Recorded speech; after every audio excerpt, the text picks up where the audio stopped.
being an aeon, conceived a thought from herself in the conception of the invisible spirit and foreknowledge.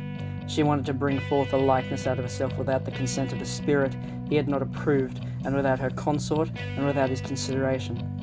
And though the person of her maleness had not approved, and she had not found her agreement, and she had thought without the consent of the spirit, and the knowledge of her agreement, she brought forth. And because of that invincible power which is in her, her thought did not remain idle, and something came out of her, which was imperfect and different from her appearance, because she had created it without her consort, and it was dissimilar to the likeness of its mother, for it has another form.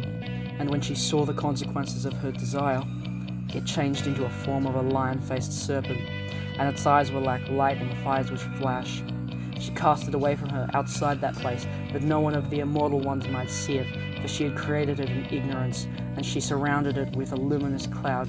She placed a throne in the middle of the cloud that no one might see it except the Holy Spirit, who is called the Mother of the Living, and she called his name Yaldabaoth. This is the first Archon who took a great power from his mother, and he removed himself from her and moved away from the places in which he was born.